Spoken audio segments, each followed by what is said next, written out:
Bismillahirrahmanirrahim. Assalamualaikum warahmatullahi wabarakatuh. Bismillah, alhamdulillah, wassalatu wassalamu ala rasulillah, amma ba'd. Yang terhormat dosen pengampu Ibu Indri Nirma Yunizul Pesa SPD MAG, teman-teman dan pemirsa yang dirahmati Allah Subhanahu wa taala. Saya Muhammad Ibnu Malik, mahasiswa Fakultas Agama Islam Universitas Ibnu Khaldun Bogor, Prodi Pendidikan Agama Islam semester 5D. Pada kesempatan ini, saya berkesempatan untuk mempresentasikan mata kuliah Sistem Pembelajaran Akidah Akhlak yang bertema hubungan qada dan qadar dengan ikhtiar. Berbicara qada dan qadar, kita harus tahu terlebih dahulu apa itu arti qada dan qadar. Qada menurut bahasa yang berarti hukum, ketetapan, penciptaan ataupun kehendak. Sedangkan menurut istilah, di sini ketetapan Allah Subhanahu wa taala sejak zaman ajali, yaitu sejak zaman dahulu kala sebelum alam semesta ini diciptakan. Sedangkan arti qadar menurut bahasa adalah kepastian, peraturan ataupun ukuran. Dan menurut istilah yaitu ketetapan Allah Subhanahu wa taala yang menjadi kenyataan berkaitan dengan usaha manusia yang disebut dengan takdir. Itulah qadar.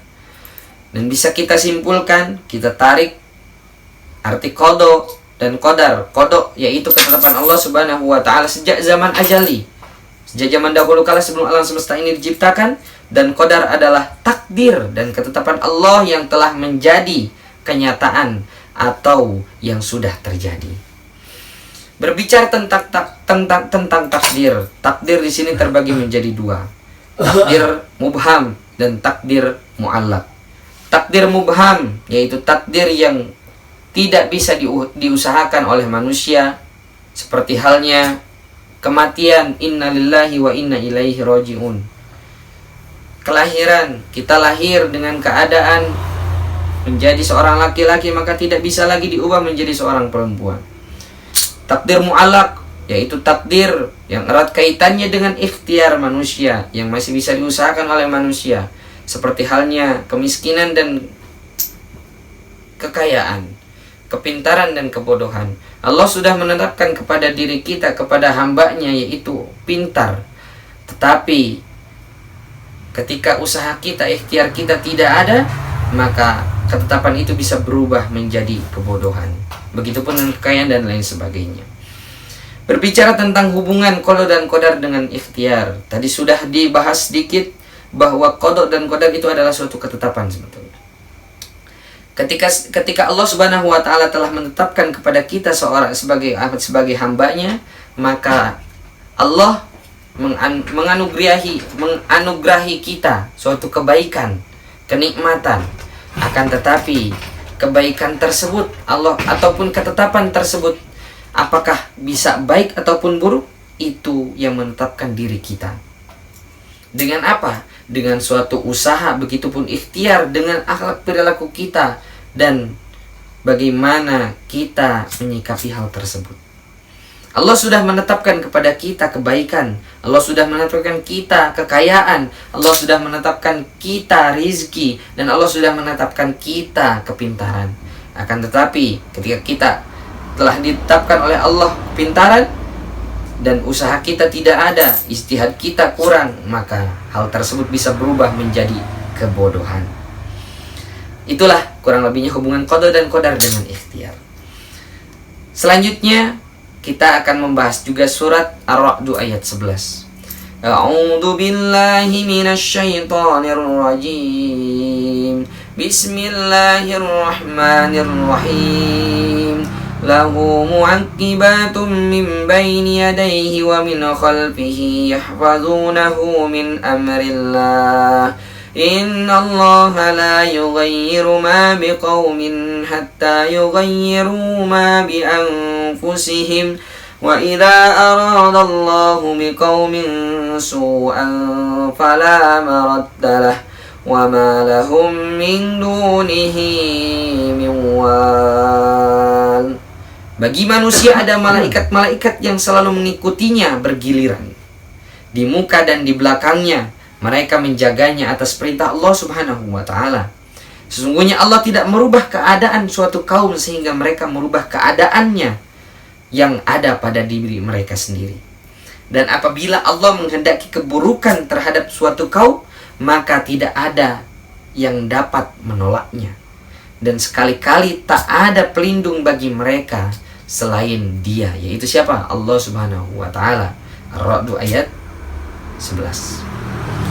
Dari ayat ini merupakan sebuah motivasi bagi kita semua bahwa Allah Subhanahu wa taala tidak akan mengubah nasib seorang hambanya menjadi lebih baik kecuali dengan usaha dan ikhtiar serta jerih payahnya sendiri. Ayat Al-Quran merupakan sebuah kepastian, sebuah ketetapan. Jika diartikan bahwa perubahan nasib menjadi lebih baik di tangan seseorang, tentu tidak akan ada orang gagal dari usahanya. Namun, realitanya tidak demikian. Bisa kita lihat. Berapa banyak orang yang berusaha mengubah nasib mereka dengan membanting tulang, kaki di kepala, dan kepala ada di kaki, demi ingin mengubah nasibnya menjadi lebih baik. Tapi berapa persenkah dari mereka yang berhasil mendapatkan dari hasil tersebut? Bisa kita lihat. Sebagian ulama, sebagaimana dalam tafsir At-Tabari, dalam tafsirnya menjelaskan bahwa setiap manusia selalu didampingi malaikat siang dan malam yang silih berganti bernama malaikat hafazah. Malaikat siang datang pada saat itu juga malaikat malam meninggalkannya. Malaikat malam datang di sore hari, maka saat itulah malaikat siang hari meninggalkannya. Dari maksud ayat tersebut, tafsir At-Tabari menjelaskan bahwa semua orang dalam kebaikan dan kenikmatan Allah Subhanahu wa taala. Allah tidak akan mengubah kenikmatan hambanya kecuali mereka mengubah kenikmatannya menjadi keburukan sebab perilakunya sendiri. Sudah dijelaskan. Ayat di atas menunjukkan bahwa hakikat setiap manusia itu sebagai orang yang berhak mendapatkan kenikmatan Allah Subhanahu wa taala. Karena pada dasarnya mereka adalah suci, sebagaimana dalam firman-Nya, fitratallahi allati fataran nas 'alaiha. Tetaplah atas fitrah Allah yang telah menciptakan manusia menurut fitrah itu. Ar-Rum ayat 30. Dan digandeng dengan sebuah hadis, kullu mauludin yuladu 'alal fitrah. Mungkin sudah tidak asing lagi, yang artinya setiap anak dilahirkan dalam keadaan suci. Jika melihat hal tersebut, setiap anak dilahirkan dalam keadaan suci, tentu dia mempunyai hak yang sama untuk mendapatkan kenikmatan dari Allah Subhanahu wa taala. Perubahan status menjadi Majusi, Yahudi, Nasrani itu kembali lagi kepada adilnya orang tua dan dirinya sendiri. Mau dibawakah kemana dirinya? Apakah ke jalan Majusi kah, Nasrani kah, ataupun yang lainnya? Berbeda dengan pemahaman jika semua nasib orang itu buruk. Untuk mendapatkan nasib yang baik harus mengubahnya. Ini tidak sesuai dengan pemahaman para ulama dan ahli tafsir. Bahkan Imam Al-Qurtubi menafsirkan dalam kitabnya, yaitu bahwa dalam ayat ini adalah memberitahu ia tidak mengubah suatu kaum sehingga ada salah satu di antara mereka ada yang mengubahnya. Itu di dalam tafsir Al-Qurtubi. Bisa jadi dari golongan mereka sendiri, pengamat, keluarga, ataupun yang ada di lingkungannya, sebagaimana dalam kisah para pasukan yang dikalahkan pada saat perang Uhud disebabkan penyelewengan yang dilakukan oleh ahli panah. Ayat ini tidak mempunyai arti bahwa kekalahan perang Uhud murni disebabkan perilaku dosa seseorang. Tapi terkadang musibah-musibah ataupun bencana itu turun disebabkan oleh dosanya orang lain, di samping keluarganya mungkin yang ada di antara mereka di lingkungannya. Sebagaimana sabda Rasulullah ketika ditanya oleh seorang sahabat, "Wahai Rasulullah, apakah kita akan mengalami kehancuran, sedangkan di antara kita ada yang soleh.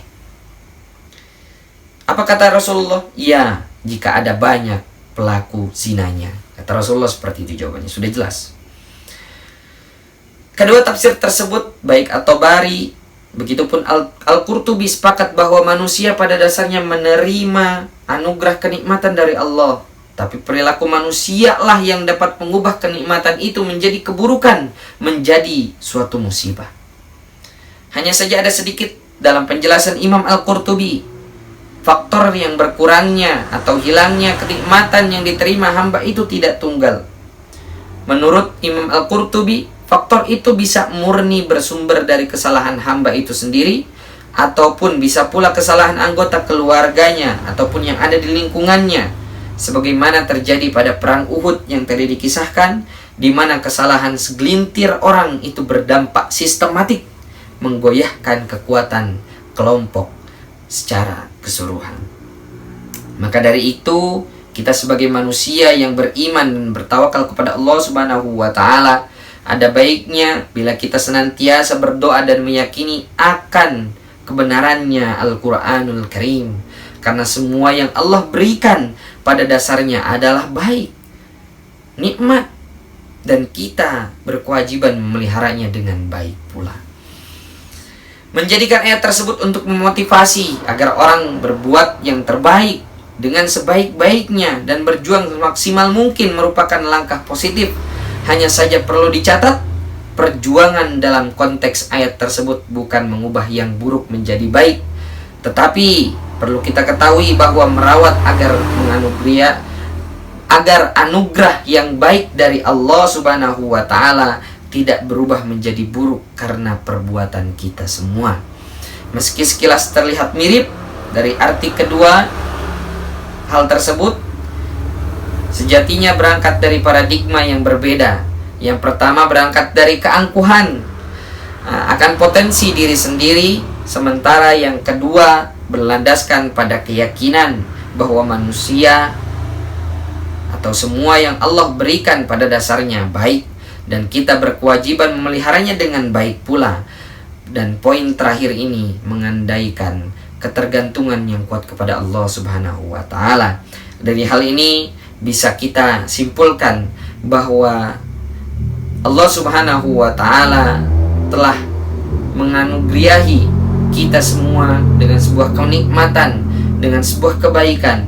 Akan tetapi hal itu semua perlu kita perjuangkan, perlu kita usahakan, dan perlu kita jaga untuk mendapatkan hasil kebaikan pula yang akan kita dapatkan, bukan hal keburukan dan kebencanaan yang akan kita dapatkan.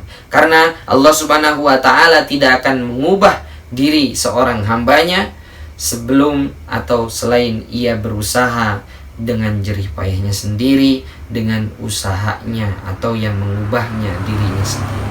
Mungkin hanya sekian yang bisa saya sampaikan. Mohon maaf atas segala kesalahan dan kekeliruan. Akhirul kalam, la Allah alaina salam. Assalamualaikum warahmatullahi wabarakatuh.